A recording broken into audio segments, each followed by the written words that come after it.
আমি ভাই নিরাপদ নবীনগর প্রতিষ্ঠিত করতে চাই, যেই নবীনগরে কোনো সন্ত্রাস থাকবে না, মাস্তান থাকবে না, চাঁদাবাজ থাকবে না, বালু ডাকাত থাকবে না।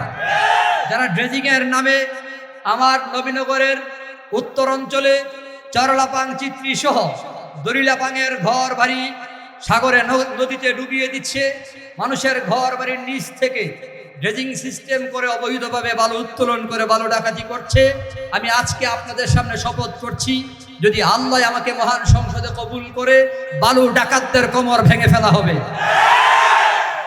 এই নবীনগরের সন্ত্রাসীদের কোনো, এই নবীনগরে সন্ত্রাস মাস্তান চাঁদাবাজের ঠাঁই হবে না। মাদক মুক্ত নবীনগর গড়ার প্রত্যয় নিয়ে আজকে আমি এখানে দাঁড়িয়েছি। বারবার একটাই কথা বলতে চাই, আরেকটা বিষয়ও প্রমাণ করতে চাই।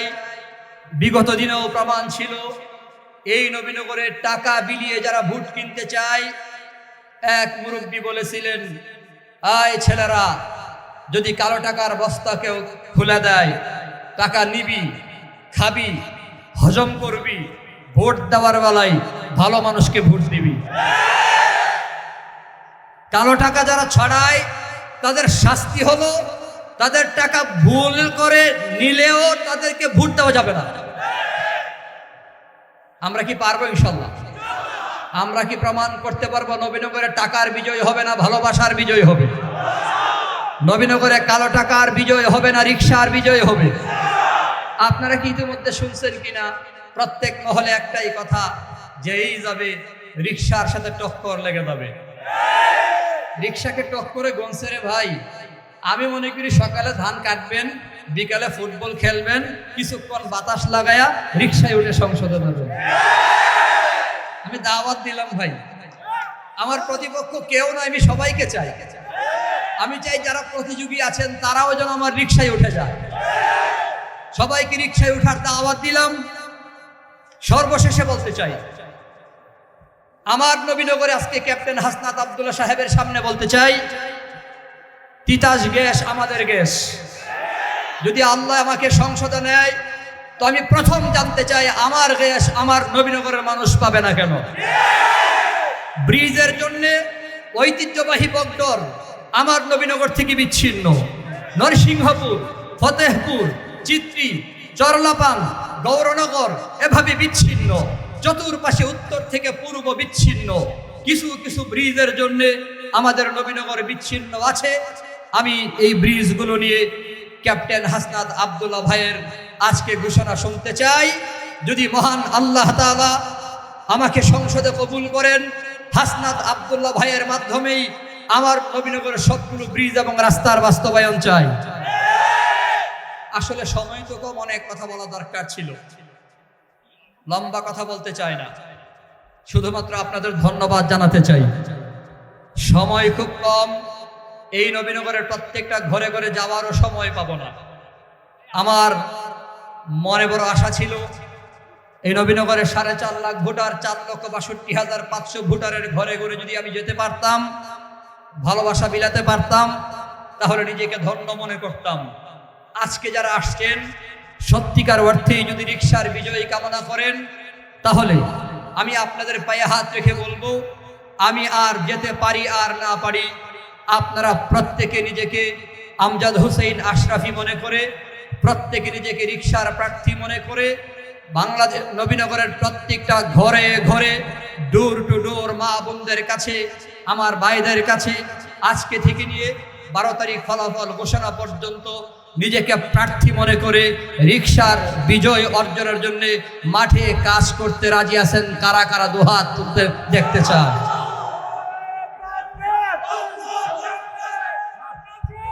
নারায়ে তাকবীর। আমরা তুমি এগিয়ে চলো, হাসনাত তুমি এগিয়ে চলো, নারায়ে তাকবীর। আরেকটি কথা বলতে চাই, এই নবীনগরের রাজনৈতিক মতানৈক্যের কারণে আপনারা দেখেছেন কারা মামলা বাণিজ্য করেছে, মিথ্যা মামলা দিয়ে যারা মামলা বাণিজ্য করেছে, হয়রানি করেছে। যদি মহান আল্লাহ আমাকে কবুল করেন, আমি আমার নির্বাচনের একেবারে শুরু থেকেই নির্বাচনী জার্নিতে বলে আসছি, মিথ্যা মামলা বাণিজ্য বন্ধ করা হবে, ধর্ম বর্ণ নির্বিশেষে। আমরা বিগত দিনেও প্রমাণ করেছি। আমি শুধু বলতে চাই, আমি যখন কৃষ্ণনগর ইউনিয়নের চেয়ারম্যান ছিলাম, আমার ইউনিয়নে সীতারামপুর হিন্দু ভাইয়েরা আছেন, কৃষ্ণনগরে হিন্দু ভাইয়েরা আছেন, থানারকান্দি হিন্দু ভাইয়েরা আছেন। 4 বছর দায়িত্ব পালনে কোনো একজন সনাতনী ভাই যদি কথা বলতে পারে আমি কখনো তাদের সাথে বৈষম্য করেছি, বিরূপ আচরণ করেছি, তাহলে আজকেও ঘোষণা করছি, একজন সনাতনী ভাই যদি প্রমাণ করতে পারে আমি তাদের সাথে ভাই ভাই হয়ে চলি নাই, মিলে মিশে চলি নাই, তাহলে আমি আমার নির্বাচনী যাত্রাকে এখানে স্টপ করে ফেলবো। আমি প্রমাণ করেছি কৃষ্ণশীল, একসাথে আমরা পড়াশোনা করেছি, আমার বন্ধু মানুষ। আমি কৃষ্ণনগরে ধর্ম বর্ণ নির্বিশেষে একাকার হয়ে চলার যে পথ তৈরি করেছি, আগামী দিনে নবীনগর হবে ধর্ম বর্ণ নির্বিশেষে সকলের ঐক্যবদ্ধ একটি নবীনগর প্রতিষ্ঠাই হলো আমার প্রধান লক্ষ্য ইনশাআল্লাহ। সর্বশেষ কথা হলো, আজকের এই অ্যাডভোকেট আব্দুল বাতেন ভাই, যাকে আমি ধন্যবাদ না জানালে নিজেকে ধন্য মনে করতে পারবো না। আমি আব্দুল বাতেন ভাইকে ধন্যবাদ জানাই, যিনি নবীনগর ময়দানকে সাজিয়েছেন, এবং আজকে এখানে যারা আছেন প্রত্যেককেই আন্তরিক মোবারকবাদ ধন্যবাদ জানাচ্ছি। যারা যেখান থেকে আসছেন সবাইকে ধন্যবাদ জানিয়ে, সবার কাছে ভালোবাসা ছড়িয়ে, সবার ভালোবাসা পাওয়ার কামনা রেখে আমি আজকে এখানেই আমার বক্তব্য সংক্ষিপ্ত বক্তব্য শেষ করছি। সকলের সুস্বাস্থ্য কামনা করছি, দীর্ঘায়ু কামনা করছি। ভালো থাকুন, সুস্থ থাকুন। আমার নবীনগর, আমাদের নবীনগর, আমি মনে করি নবীনগরই হলো আমার জন্য বাংলাদেশ। আমরা নবীনগরকেই বাংলাদেশ মনে করে ধারণ করে আগামীর সকল পরিকল্পনা বাস্তবায়ন করতে চাই। সকলের সুস্বাস্থ্য কামনা করে বক্তব্য শেষ করছি। ওয়া আলাইনা ইল্লাল বালাগ। আসসালামু আলাইকুম ওয়া রাহমাতুল্লাহি ওয়া বারাকাতুহু। বাংলাদেশ জামায়াত ইসলামী নবীনগর উপজেলা শাখার সম্মানিত আমির জনাব মোহাম্মদ মুখলিসুর রহমান উপস্থিত আছেন। জুলাই বীর যোদ্ধা ক্যাপ্টেন হাসনাত আব্দুল্লাহ বক্তব্য রেখেছেন। প্রধান বক্তা জনাব মোহাম্মদ মুবারক হুসেইন, আমির বাংলাদেশ জামায়াত ইসলামী ব্রাহ্মণবাড়িয়া জেলা। বিশেষ অতিথি হিসেবে বক্তব্য রেখেছেন নবীনগর মাটি ও মানুষের নেতা, যিনি ইতিমধ্যে নবীনগরের প্রত্যন্ত অঞ্চলে ঘুরে ঘুরে মানুষের হৃদয়ে জায়গা করে নিয়েছেন, আমার অত্যন্ত শ্রদ্ধাভাজন ব্যক্তিত্ব জনাব অ্যাডভোকেট আব্দুল বাতেন ভাই।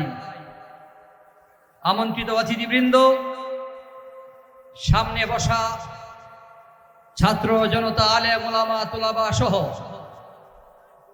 নবীনগরের সর্বস্তরের জনতা, উপস্থিত আছেন মিডিয়া কর্মী ভাইয়েরা, প্রশাসনের বিভিন্ন পর্যায়ের ব্যক্তিবর্গ,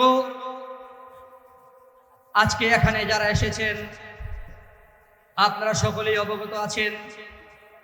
আমরা শুধুমাত্র একদিন সময় পেয়েছি।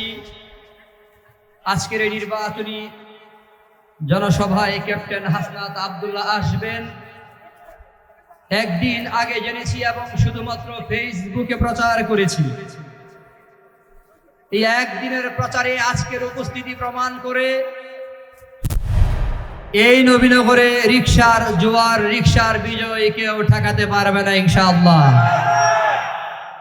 আমি ভাই রিকশাওয়ালা, আমি জননেতাও না, নেতা হতে আসিও নাই।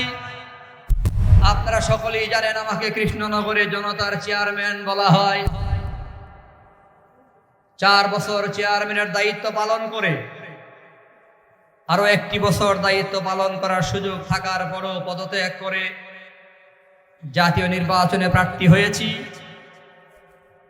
আমি গণমানুষের হৃদয়ের কথা বুঝি। অনেকেই আমারে প্রশ্ন করে, আপনি চেয়ারম্যানই শেষ করে উপজেলা ভাইস চেয়ারম্যান বা উপজেলা চেয়ারম্যান হওয়ার পরে সংসদ নির্বাচনে আসলে ভালো হতো। তখন আমি জবাব দিয়েছি, আমার প্রতিপক্ষ যারা আছেন অথবা আমি যাদেরকে প্রতিযোগী মনে করি, আরো যে কয়জন প্রার্থী আছেন, আমি তো তাদের মধ্যে অন্তত চেয়ারম্যানের দায়িত্ব পালন করে আসছি। ওনাদের প্রশ্ন করেন নাই যে আপনারা আগে কোন চেয়ারে বসেছিলেন? ওনারা তো মেম্বারের দায়িত্ব পালন করে নাই রে ভাই।